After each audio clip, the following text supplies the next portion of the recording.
DJ Bappu Ram चौधराना लागन तोरा बिना दिल करबै की,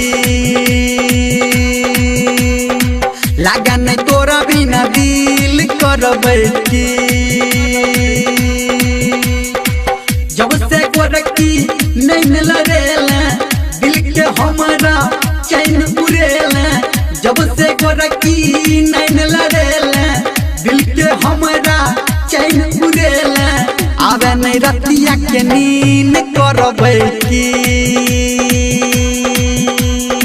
लागन तोरा बिना दिल करबै की।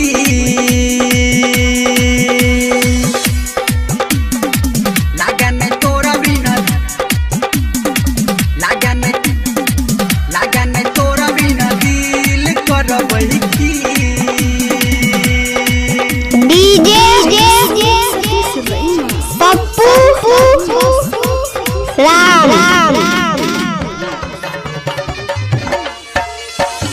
माँ गायत्री घर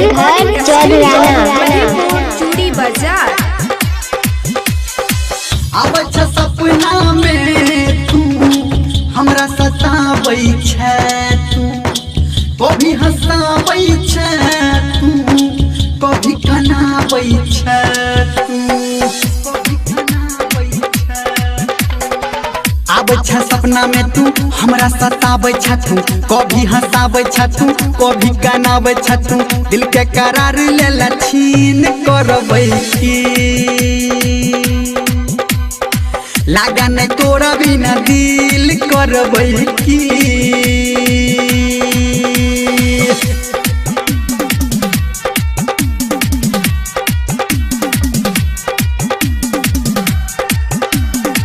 लागन तोरा बिना, लागन डीजे बप्पू राम करबै की। चौधराना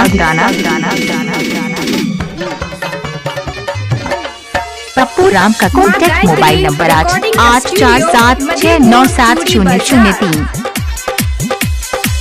दिल में बसला तू, धड़कन में बसला तू, सांसों में बसला तू, आंसू में बसला तू, आंसू में बसला तू।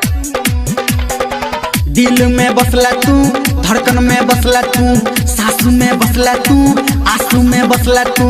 जीबै छी जोहर के पी करबै की। लागन तोरा बिना दिल करबै की।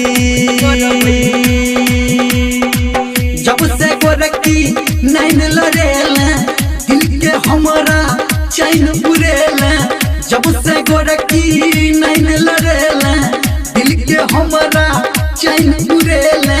आवे नहीं रतिया के नींद करबै की,